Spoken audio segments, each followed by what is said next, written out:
बच्चों, नववर्ष की आपको बहुत बहुत बधाई एवं शुभकामनाएं। नया वर्ष जैसे ही आता है तो हम सोचते हैं कि नए वर्ष में हम बहुत ही उमंग के साथ, उत्साह के साथ कार्य करेंगे और जो भी कार्य हम पिछले वर्ष नहीं कर पाए हैं उन्हें हम इस वर्ष पूरा करेंगे। हम पिछली बातों को याद करते हैं और उनमें से कुछ उन बातों को याद रखते हैं जो कि हमें सुखद अनुभूति दे जाती हैं, और बहुत सारी ऐसी बातों को हम भुला देना चाहते हैं जो हमें बार बार परेशान करती हैं, तकलीफ देती हैं। लेकिन बच्चों, बहुत सी ऐसी बातें होती हैं जो हमारी असफलताओं से जुड़ी हुई होती हैं। हमें उन्हें भुला ही देना चाहिए, लेकिन फिर भी उनसे एक सबक जरूर लेना चाहिए। अगर हम अपनी असफलताओं से सबक लेकर आगे बढ़ते हैं तो निश्चित रूप से हम आगे भी उन्नति करते हैं, तरक्की करते हैं।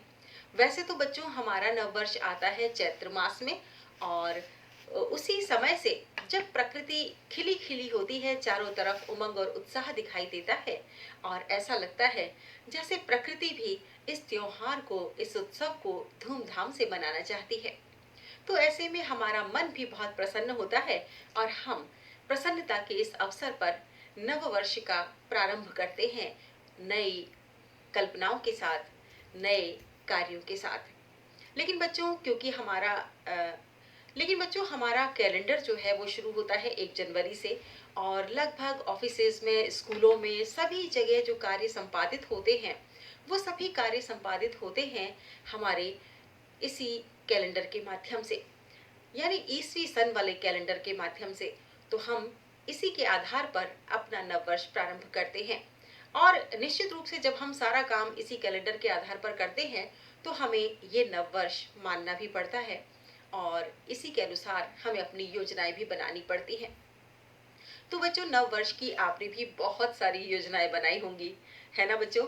देखिए, अभी जो ये समय चल रहा है, जो कि अब तो धीरे धीरे खैर कोरोना खत्म होता जा रहा है, हमें ऐसा लग रहा है कि खत्म हो रहा है। और अभी तक जो कोरोना काल चल रहा था तो इसने हमारे लाइफ को बिल्कुल बदल कर रख दिया था, हमारे जीवन को बिल्कुल बदल कर रख दिया था।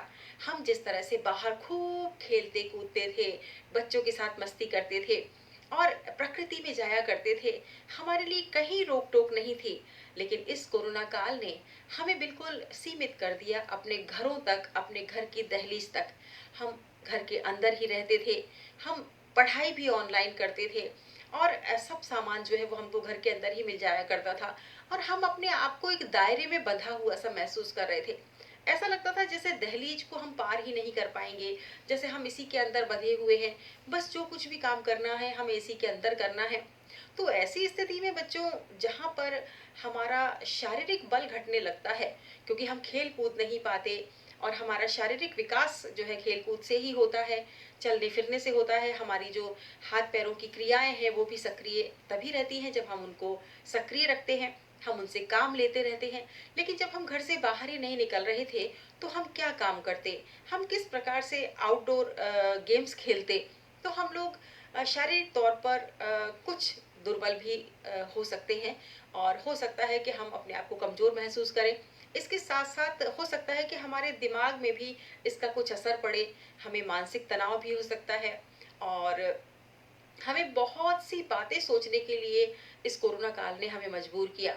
लेकिन बच्चों देखिए, कहते हैं ना कि मुसीबत के समय को अपने हौसले से जो पार कर जाए वही सच्चा जो व्यक्ति है और वही सच्चा मानव है।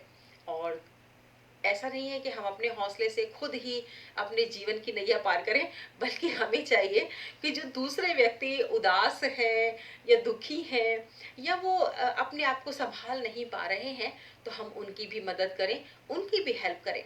तो कहते हैं ना कि तुम बेसहारा हो तो किसी का सहारा बनो, तुमको अपने आप ही सहारा मिल जाएगा। तो निश्चित रूप से ये जो गीत था बहुत ही अच्छा था। पहले मुझे भी लगता था कि ऐसे कैसे होता है, ऐसे तो नहीं होता। लेकिन जब मैंने ऐसा किया कि अपने साथ साथ दूसरों का सहारा बनने का प्रयास किया, दूसरों के साथ काम करने का प्रयास किया, तो निश्चित रूप से मुझे भी सहारा मिला, और मुझे भी बहुत अच्छा मिला, बहुत ही आनंदित मैंने अपने आप को महसूस किया। दूसरों के चेहरे की मुस्कुराहट देखकर हमारे अंतर्मन भी फूलों की तरह खिल जाता है। तो ये आप भी ऐसा महसूस करेंगे। तो बच्चों, जिस कोरोना काल में हमको एक बंदिश के अंदर रखा, हमें बहुत ही मतलब अपनी जो लाइफ थी वो बिल्कुल ही बदल कर रख दी। लेकिन ऐसे में भी हमने अपना हौसला रखा और हमने जो पढ़ाई थी अपनी उसको भी जारी रखा। तो बच्चों मैं अब आपसे ये कहना चाहती हूँ कि देखिए आपका सिलेबस भी बार-बार बदल रहा है और आप बड़े परेशान हैं कि आखिर परीक्षा कब होगी? तो और परीक्षा होगी तो उसमें क्या क्वेश्चंस पूछे जाएँगे, कितना सिलेबस होगा, कितना हमें याद करना है, कितना हमें कम करना है। तो हम लोग बड़े ही मानसिक रूप से जहाँ हमको पूरा सिलेबस करना होता था, तो हम इतने परेशान नहीं होते थे। अब जब बार-बार सिलेबस बदल रहा है, तो हम बड़े परेशान हो रहे हैं। तो मैं आपसे एज़ अ टीचर ये कहना चाहूँगी कि आप अपने इस इन बातों से परेशान ना हों और इन बातों को आप सुनें भी ना। बस आप अपना जो भी सिलेबस है, जो आप पढ़ते आ रहे हैं अब तक, अच्छा कर रहे हैं अगर आप शिक्षा से जुड़े हुए हैं तो, और जो कुछ भी आपने पढ़ा है निश्चित रूप से अगर आपके परीक्षा में ना भी आए, लेकिन आपके व्यावहारिक जगत में वो आपके बहुत काम आएगा। क्योंकि पाठ्यक्रम जो बनता है वो स्टेप बाय स्टेप इस तरह से बनाया जाता है ताकि हमको एक के बाद दूसरा, दूसरे के बाद तीसरी बात समझ में आ सके। तो जो है हमें पूरा पाठ्यक्रम करना चाहिए। और क्योंकि अगर हम एक लेसन बीच में छोड़ देते हैं तो दूसरा लेसन हमको समझ में नहीं आता है।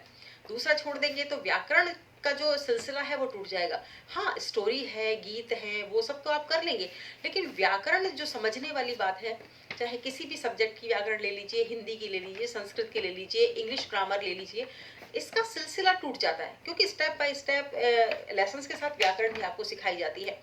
तो बच्चों आप पूरा कोर्स कीजिए, बड़े ही खुशी के साथ, रुचि के साथ कीजिए। और जहाँ भी आपको सुविधा मिलती है, जैसे भी आपको सुविधा मिलती है, चाहे आपके बड़े भाई-बहन पढ़े-लिखे हैं, उनसे आप पूछिए, आप ऑनलाइन अपनी टीचर से पढ़िए, अपने मम्मी-पापा से पढ़िए, आपके दादा-दादी अगर फ्री हैं, तो आप उनसे चर्चाएँ कीजिए, बातचीत कीजिए, आपके पास बुक्स होंगी, उनसे आप पढ़िए। नहीं है तो ऑनलाइन बुक्स भी आपको सारी जो है मिल जाएँगी। आपका जो मोबाइल फ़ोन है वो पूरी दुनिया है आपकी, और उसमें जो कुछ भी आप सर्च करेंगे ना, वो सब कुछ आपको मिल जाएगा। तो आप एक मानस बना लें कि भले कैसी भी स्थिति हो, कोई भी समय हो, मुझे ये समय रोक नहीं पाएगा और मैं उसी ऊर्जा के साथ, उसी साहस के साथ आगे बढ़ता जाऊँगा। तो आप अपना एक टाइम टेबल भी बना लें। आप अपनी टीचर से गाइडलाइन लेने अभी जा रहे हैं स्कूलों में, तो वहाँ भी आप गाइडलाइन लीजिए। दिन में भी आप ऐसा मत कीजिए कि अब स्कूल नहीं जाना है तो आप बहुत लेट उठ रहे हैं और कोई काम नहीं कर रहे हैं, या लग रहा है कि चलो कभी कोई चैप्टर पढ़ लिया तो पढ़ लिया। लेकिन ऐसा ना करें। आप एक नियम बना लें कि जिस तरह से आप सुबह 9 बजे विद्यालय जाते थे, तो आप 9 बजे ही आप ये सोचें कि आपके विद्यालय की घंटी बजी है और आपको पढ़ने बैठना है। तो आप घर को ही विद्यालय मान लें और जो भी सब्जेक्ट्स आपको विद्यालय में पढ़ाए जाते थे, थोड़े-थोड़े गैप के बाद उसको पढ़ते रहें। तो इस तरह से यदि आप अध्ययन करेंगे तो परीक्षा चाहे जब हो, आप उस परीक्षा में बहुत अच्छे मार्क्स लेकर पास होंगे। और इस नव वर्ष में मेरी आपको यही शुभकामनाएं हैं बच्चों, कि आप अपनी पढ़ाई में हमेशा सफल रहें, हमेशा आगे बढ़ते रहें। चाहे कैसी भी तकलीफ हो, कैसी भी मुसीबत हो, चाहे हमें समय मिले ना मिले, चाहे हमें सुविधा मिले ना मिले, हम किसी भी तरह जहाँ चाह वहाँ राह की स्थिति को अपनाते हुए आगे बढ़ते रहेंगे।